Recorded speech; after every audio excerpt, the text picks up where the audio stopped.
আসলে এটা সম্পূর্ণ পূর্ব পরিকল্পিত। হ্যাঁ, তারা এক মাস ধরে তারা এটা প্ল্যান করতেছে যে একটা অ্যাক্সিডেন্ট ঘটাবে।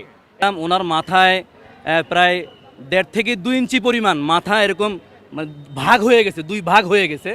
সন্ত্রাসী সাত গ্রুপ ওরা গতকালকে রাত 3টায় ইজতেমার ময়দানে সন্ত্রাসীদের ভাড়া করে নিয়ে অতর্কিত হামলা করে। এই হামলায় আমাদের কিছু ভাই শহীদ হন, হ্যাঁ, এবং কিছু ভাই এবং হাজারের অধিক এরকম আহত হন।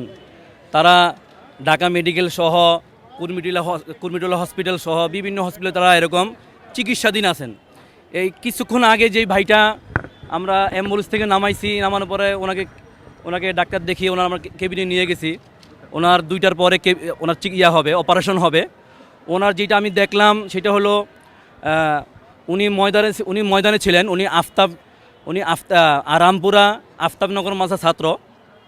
তো উনি ছিলেন ইজতেমার মাঠে যে দোকান আছে, কাকরাইলের দোকান আছে, ওই দোকানে উনি ছিলেন। উনি আরাম করে মানে ঘুমাচ্ছিলেন আর কি।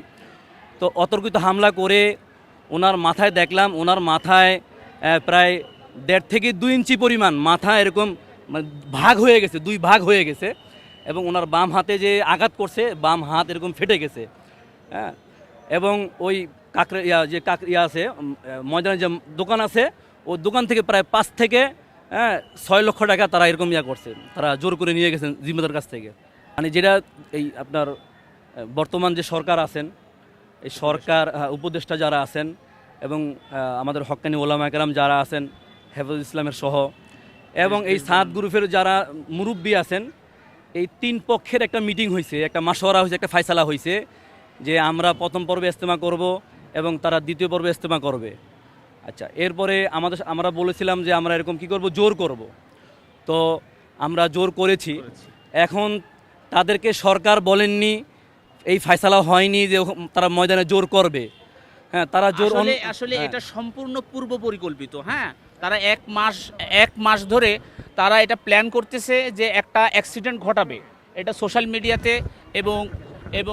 মিডিয়াতে এবং তারা থ্রেট দিচ্ছে মোবাইলে যে টঙ্গীর ময়দানকে একটা রক্তাক্ত পরিস্থিতি তৈরি করবে। এর আগেও তারা আমাদের মাদ্রাসার টঙ্গীর মাদ্রাসার ছাত্রদেরকে 1 ডিসেম্বর তারা আমাদের মাদ্রাসার ছাত্রদেরকে হত্যা করেছে। কোরআনের হাফেজ ছোট ছোট শিশু মাথা ফাটিয়ে তারা হসপিটালে পাঠিয়েছে এবং এরকম জটিল একটা পরিস্থিতি তৈরি করেছে। সে অবস্থাও ওলামায়ে কেরাম তখন নীরব ছিল। এখন আবার তারা এই 1 মাস ধরে প্ল্যান করে, সেটা গত রাত 3টার দিকে সাধারণ মুসলমানরা, কোরআনের হাফেজরা, আলেমরা যখন শুয়েছিল, কেউ তাহাজ্জুদের নামাজ পড়ছিল, পুরো মানে ইজতেমার ময়দানে লাঠি সোটা এবং দেশীয় অস্ত্র নিয়ে তারা আমাদের মাদ্রাসার ছাত্র এবং ওলামায়ে কেরাম এবং সাধারণ মানুষের উপর আঘাত করে এবং 3 জন মারা গেছে। এখনও কিছুক্ষণ আগে আমাদের রামপুরা মাদ্রাসার একটা ছাত্র আসলো, তার মাথা ফাটিয়ে এখন তার ব্রেনের অবস্থা খুব খারাপ। আমাদের অনেক ছাত্রদের এখনও অসুস্থ। এই জন্য আমরা আমাদের রাজধানী ওলামায়ে কেরাম এবং শীর্ষস্থানীয় আলেম এবং হেফাজত ইসলাম ঢাকা মহানগর থেকে বলতে চাই, এই যে 7 গ্রুপের শীর্ষ সন্ত্রাস যারা এই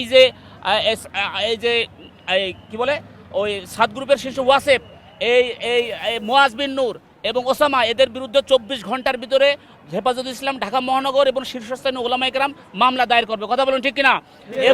এবং এই আমরা স্বরাষ্ট্র মন্ত্রণালয়ের মাননীয় উপদেষ্টাকে আমরা জানাতে চাই, বাংলাদেশের আলেম সমাজ এবং তৌহিদি জনতা থেকে 24 ঘন্টার ভিতরে 7 গ্রুপের এই শীর্ষ সন্ত্রাস যারা বারবার মাদ্রাসার ছাত্রদেরকে হত্যা করতেছে, টঙ্গীর ময়দানে ছাত্র জনতা এবং আলেম সমাজের রক্ত ঝরাইতেছে, তাদেরকে 24 আওয়ার্সের মধ্যে অ্যারেস্ট করতে হবে। কথা বলুন ঠিক কিনা?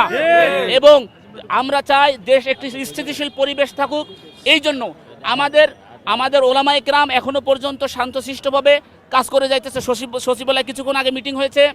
মিটিংয়ের পরে তারা আমাদের টঙ্গীর ময়দান থেকে ছেড়ে যাবে। টঙ্গীর ময়দান ওরা ছেড়ে গেলেও ওরা যে আমাদের মাদ্রাসার ছাত্রদেরকে হত্যা করেছে, সাধারণ মানুষকে হত্যা করেছে, এর জন্য 7 গ্রুপের শীর্ষ 4 সন্ত্রাসকে, এই ওয়াসেফকে, এই ওসামাকে, এই মুয়াজ বিন নূরকে, এদেরকে সহ 24 আওয়ার্সের মধ্যে এদেরকে অ্যারেস্ট করতে হবে। কথা বলুন ঠিক কিনা?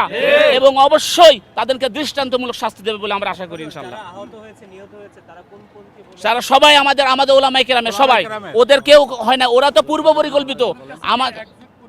জি, একজোট সকালবেলা একটা লাশ নিয়ে গেছে একজন লাশ নিয়ে গেছে, এখনো 2টা লাশ আছে, এবং এখনো আমাদের একের পর এখনো আসতেছে, যেমন কিছুক্ষণ আগে টঙ্গী থেকে আসলো, এখনো পর্যন্ত অসুস্থ মানুষ আসতেছে। এই জন্য আমাদের মুরব্বীরা আছে, শীর্ষস্থানীয় ওলামায়ে কেরাম আছে, তারা পরামর্শ করার পর আবার এখানে আসতেছে ইনশাল্লাহ।